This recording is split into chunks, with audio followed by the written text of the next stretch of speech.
In the earlier class, we have discussed about how do you test for restriction in the VAR model.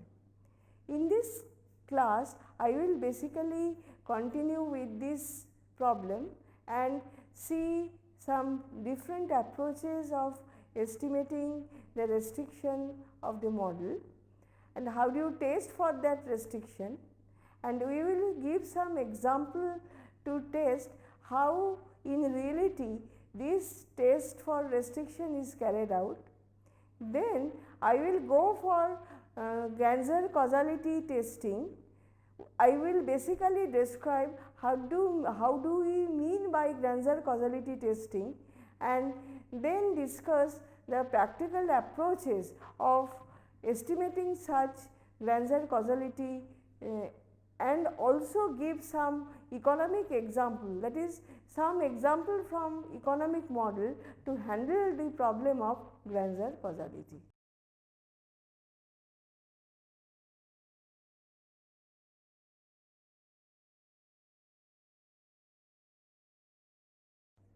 In the earlier class, we have discussed the procedure of testing the hypothesis of 12 lag against the lag of 8.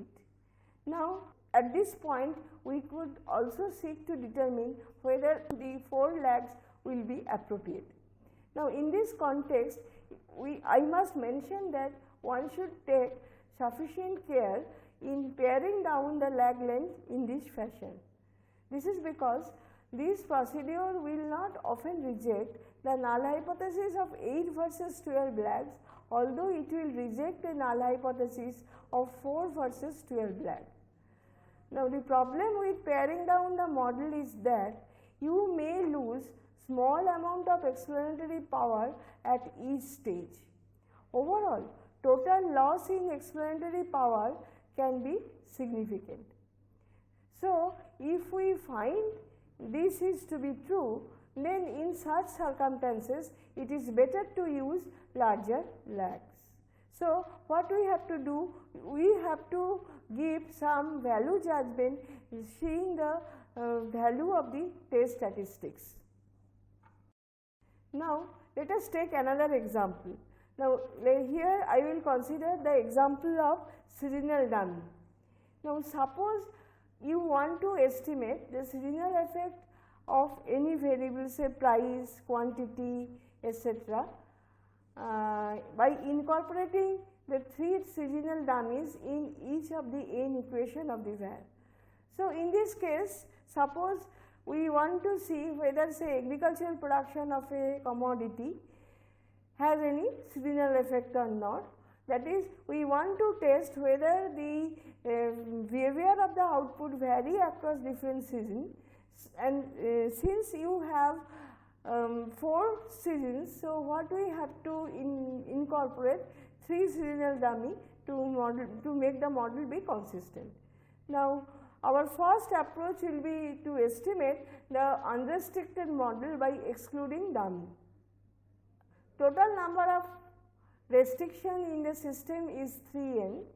Now, if the lag length is p, the equation of the unrestricted model have np plus 4 parameters, that is np lag variable, the intercept term and the 3 seasonal.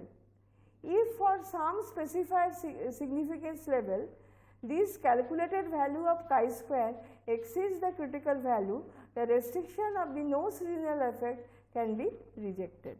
So, this is usual likelihood ratio test. Now, take the example of Granzer causality. This is developed by Granzer in a well-known paper investigating causal relationship between economic models and prospectal methods. Now, consider 2 random variable xt and yt.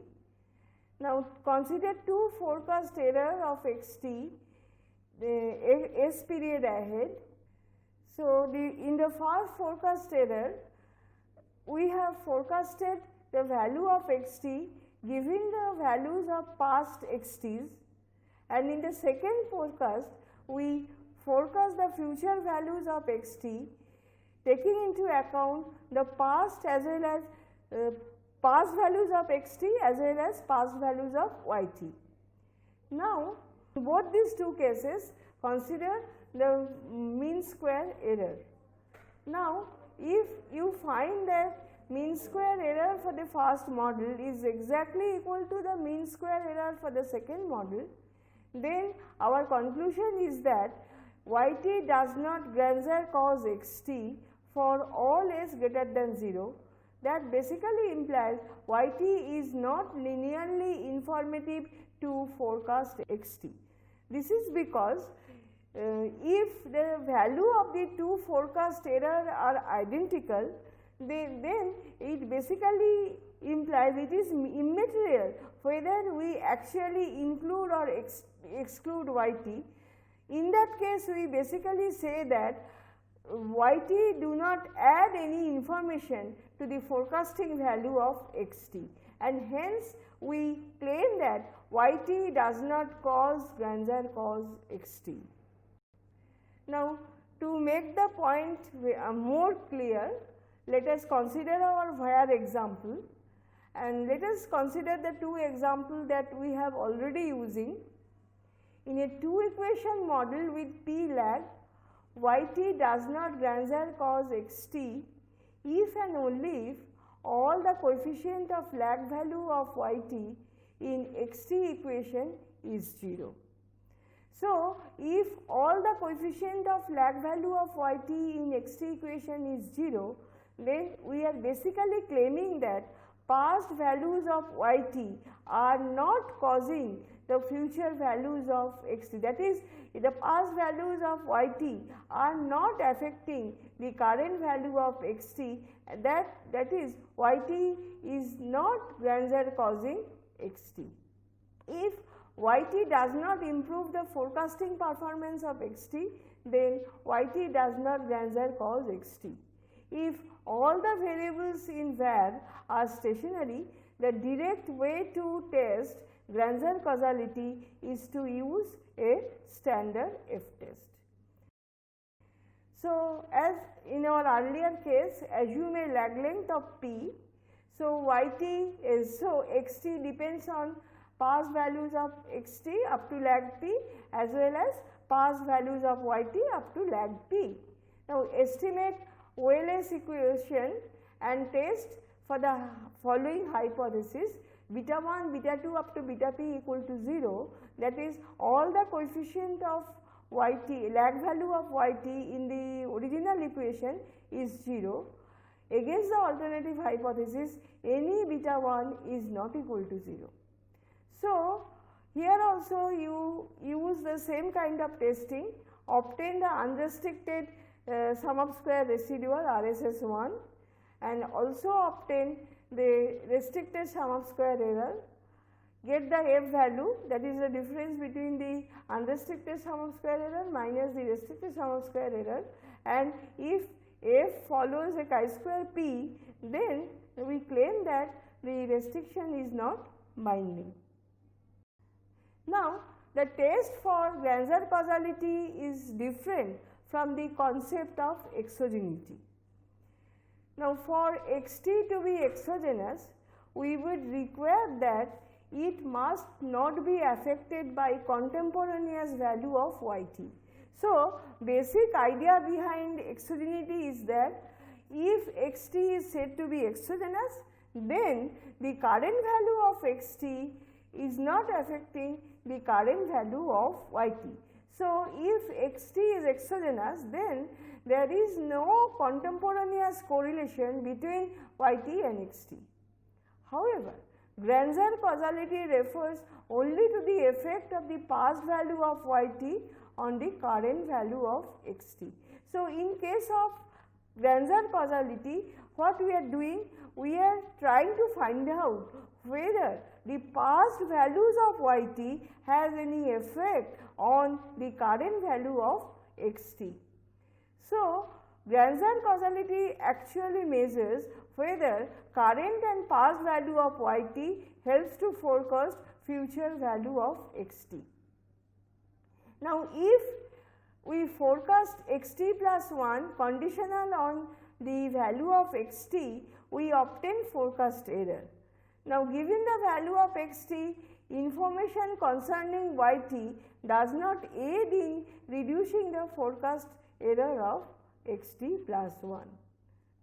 So, if yt Granzer cause xt, then incorporating yt will not affect the forecast error of xt plus 1. That is why we say that yt does not Granzer cause xt. Now, in this case, it will be helpful to explain the block exogenity test. Now, block exogenity test is very useful for detecting whether the whether to incorporate additional variable in the VAR model. So, if we want to incorporate additional variable into the VAR model, we have to perform block exogenity test. Given the aforementioned distinction between causality and exogenity, multivariate generalization of Granzer causality test should actually be called block exogenity test.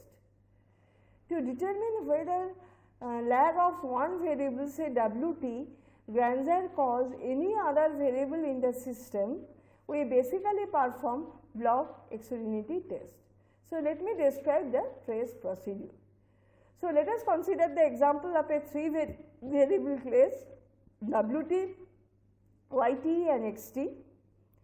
The test is whether lags of Wt Granzer cause either Yt or Xt. In essence, the block exogenity restrict all the lags of Wt in Yt and Xt to be 0. So, if we find the all lags of Wt either in Yt or in Xt is 0, then we treat W to be exogenous. The cross equation restriction is properly incorporated while carrying out the likelihood ratio test. So, here let us proceed as follows: estimate Yt, Xt and Wt using lag values of Yt, Xt and Wt and estimate the variance covariance matrix of residual. Now, in the next stage, re-estimate the model excluding the lag values of Wt and recalculate the variance covariance matrix of residual. Next, to find out the likelihood test statistics,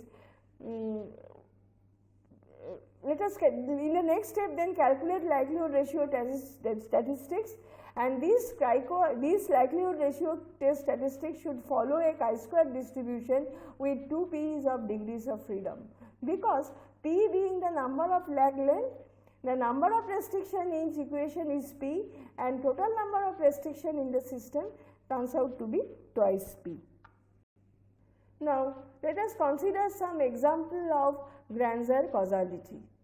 Now, in this case, it is useful to carry out the discussion of the Friedman and Kunter paper of 1992, and they consider they consider an economic example whether fluctuation in money supply helps to predict the fluctuation in income that is not already predicted on the basis of income itself or any other observable variable. So, what they have found, they tried to find out whether fluctuation in money helps to predict the fluctuation of future income, which is not accounted by income or in past values of income or any other observable variable. Now, in their model, logarithm change in national income depends on its past values, and the past values of the logarithm changes in money supply and the federal government expenditure. This issue is simple. In the present of past values of the changes in income and federal government expenditure, does knowledge of supply series, money supply series provide any information about the future value of income? That is what they have do. They incorporated the impact of the Federal Reserve changes in Federal Reserve and changes in income, and also the changes in money supply series, and they want to see whether the inclusion of money supply changes provide additional information about the forecast values or future values of the national income. They have used several measures of money supply, that is the money base M1, M2 and various short run interest rate, and estimated a 3 variable VAR model. And data they have taken the quarterly data, the 1960 second quarter to 1979 second quarter, and they have tried out different alternative of the model, and the F statistics for the null hypothesis that money does not cause any changes in income is 3.68 at 1% level of significance. So, from the data on F statistics, it is possible to conclude that money supply actually grandeur cause changes in income. So, Friedman and others have found out that there are the effect of some changes in money supply on the future changes in GNP, and they have in fact shown that changes in money supply actually grandeur cause the changes in income. In this class, I have discussed how to carry out the test for restriction in the VAR model. I have given different examples of doing such test procedure. I have discussed what do you mean by grandeur causality, how do you test for such causality, and I have discussed what is the difference between the concept of grandeur causality with that of exogenity. I have discussed what do you mean by block exogenity test and how to carry out the test this test procedure, and actually I have also given some example for testing out for test of this restriction.